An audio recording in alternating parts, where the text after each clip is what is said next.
Alors, là, il y a un peu plus de dossiers que pour les précédents parce qu'il y a beaucoup de choses à faire en ce qui concerne la qualité de vie sur le Grand Hervaux. L'un des premiers dossiers qui nous préoccupe et qui nous intéresse, et on n'est pas les seuls, on sait très bien que beaucoup de gens sont préoccupés par ce dossier et par cette animation, c'est le marché du samedi matin. Le marché du samedi matin, c'est un serpent de mer, moi j'en entends parler depuis 20 ans, parce que voilà, il faut le développer, il faut l'animer, il faut qu'il persiste, il faut qu'il fonctionne bien. Et jusqu'à présent, il y a eu des choses de faites, c'est vrai, mais à notre sens, pas suffisamment.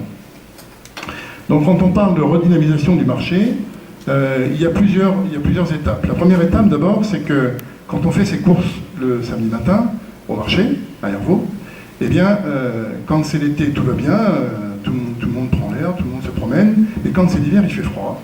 Et quand il fait froid et que les commerçants sont sur le marché et qu'il fait -2, -3, qu'il y a du vent, les clients passent très très vite devant les stands, ils achètent ce qu'ils ont acheté, ils s'en vont très très vite.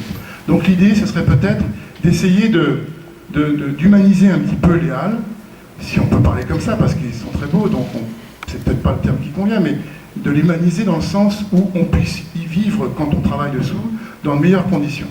Notamment, on a pensé que peut-être il serait intéressant d'installer de manière discrète dans le plafond des stores plastifiés qui descendraient l'hiver, le samedi matin, pendant le marché, qui fermeraient les ouvertures, qui couperaient le vent et qui permettraient à ceux qui y travaillent de travailler dans de meilleures conditions et aussi à ceux qui viennent faire leurs courses de le faire dans de meilleures conditions.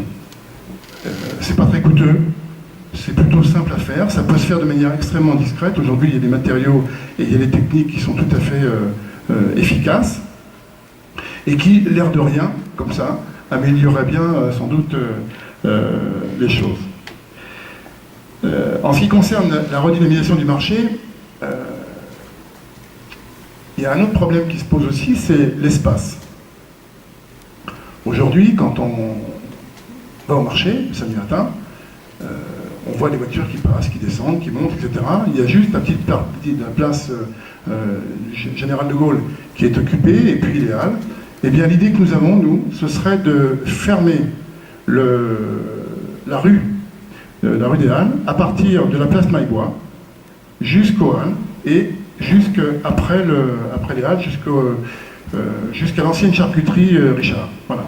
De manière à créer un nouvel espace de vie piétonnier où les commerçants ambulants pourraient mettre de nouveaux stands, développer un petit peu cette surface, agrandir un petit peu avec d'autres activités pour permettre d'avoir plus d'attractivité. Alors, nous pensons que sur le plan de la circulation, ça ne va pas changer grand-chose.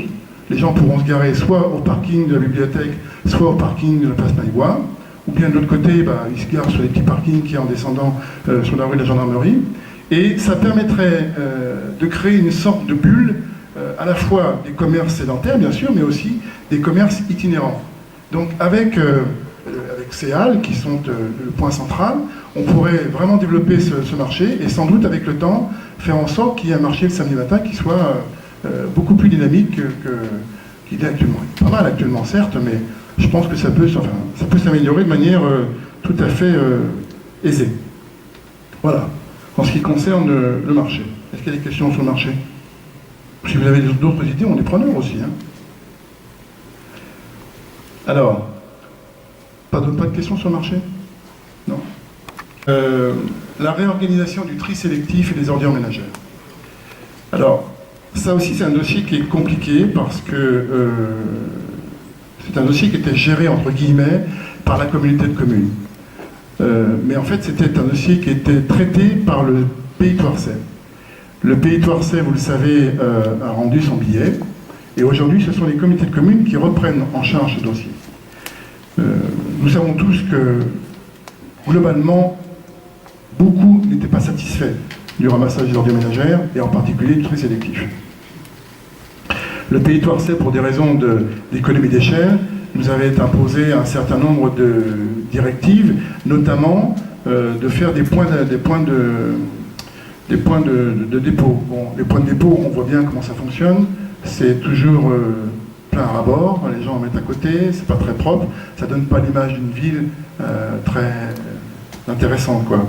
Donc toutes ces choses-là vont changer, puisque maintenant c'est la communauté de communes, oui, la petite commune qui va devoir gérer ce dossier, et nous vous proposons de revoir ce dossier, soit avec une entreprise privée, comme ça se faisait dans le temps d'ailleurs avec l'Air Modèle, soit peut-être avec une structure publique, mais de toute façon, cette structure publique, par contre, cette fois-ci, elle se pliera à nos souhaits. Ça aura un coût, sans doute, mais ce coût, s'il est compensé par un service, ça peut justement valoir le coup. Parce que quand on a 25 ans, qu'on sort ces bouteilles, qu'on amène ça à la déchetterie, n'importe quoi, c'est pas gênant. Et là encore, quand on en a 75 ou 80, c'est plus compliqué, surtout si le point d'accueil il est à 300 mètres ou 400 mètres. Donc je crois que réellement, il faudra revoir ce dossier de manière à pouvoir envisager le ramassage du tri sélectif au porte-à-porte, et puis pour les ordures ménagères, voir s'il faudra aussi faire un passage ou 2 passages par semaine. Bon, je pense qu'un passage par semaine, ça peut être s'envisager. C'est pas tellement sur ce point de vue-là que c'est compliqué. C'est plutôt compliqué pour tout ce qui est tri sélectif, où là, ce serait quand même mieux de le faire à domicile. Voilà. Pas de questions sur le tri sélectif, ordures ménagères? Alors, dans la qualité de vie, c'est un vieux projet aussi que j'avais du temps où j'étais à la communauté de communes, c'est la création de navettes intercommunes. Donc on en a reparlé dans notre équipe, on s'est dit, c'est vrai qu'on parle du Grand Air Vaudet, mais le Grand Air Vaudet, ça veut dire aussi communiquer. Communiquer, ça peut être effectivement par l'arrivée de la communauté de communes sur le grand territoire, mais ça peut être aussi par des moyens de transport. Or, il est possible aujourd'hui de mettre en place des navettes intercommunales. Pas forcément tous les jours, je ne sais pas, il faudra qu'on précise ça et qu'on y réfléchisse, mais il existe une formule très simple, qui est une société qui propose de fournir des véhicules de 9 places. Ces véhicules sont tapissés de publicité, c'est eux qui se chargent de trouver les personnes, enfin les entreprises qui acceptent de vouloir mettre de la publicité sur ces véhicules, et en fait, le financement du véhicule et le financement de la mise à disposition sur 3 ans est gratuit pour la collectivité, puisque le véhicule est rempli de publicité. Et ces publicités sont percées de mini-trous, qui fait que la visibilité du véhicule est excellente, mais quand on voit passer le véhicule, on voit passer différentes publicités locales, d'assurance, de boulangerie, de tout ce qu'on voudra. Et l'avantage surtout, c'est que pour la collectivité, c'est très facile de mettre en place, ça ne coûte rien. Il suffit simplement de payer le carburant, l'assurance, et d'organiser un système de chauffeurs pour pouvoir conduire ce minibus, et aller chercher donc sur les différents territoires les personnes qui sont concernées. Alors tout ça, ça s'organise avec des rendez-vous, avec des heures de passage, avec... bien sûr, c'est pas complètement anodin, mais ça fonctionne très très bien. Dans plein de communes que je connais, où j'ai déjà vu comment ça fonctionnait, et je pense qu'on peut le faire sur notre territoire. On avait essayé de le faire du temps où j'étais à la communauté de communes, mais ça avait été refusé à l'époque, parce qu'on nous avait dit, mais si on a des entreprises qui font de la publicité sur ce minibus, sans doute, peut-être, ne voudront-elles plus faire ensuite de publicité pour sponsoriser des opérations sportives, etc. Bon, je pense que ça ne change rien, mais bon, à l'époque, on n'avait pas insisté, c'était compliqué, donc on n'a pas voulu heurter les esprits, mais je crois qu'il faut remettre ça sur le tapis, parce que là aussi, foyer logement, transport, tout ça, ça se tient. Une personne qui n'a plus de véhicule, qui ne peut pas conduire sa voiture, si elle ne veut pas aller dans un foyer logement parce qu'elle veut absolument rester chez elle, eh ben, c'est peut-être pas inutile d'avoir un petit minibus qui passe 2 fois dans la semaine, ou 3 fois, ou je ne sais pas, enfin, à voir, et qui lui permettent de pouvoir faire ses courses, venir à une consultation, ou à la banque, ou n'importe quoi. Donc je crois que c'est un système qui se met en place facilement, qui n'est pas très coûteux, et qui rendrait beaucoup de services. Voilà. Est-ce qu'il y a d'autres questions sur ce sujet? Non?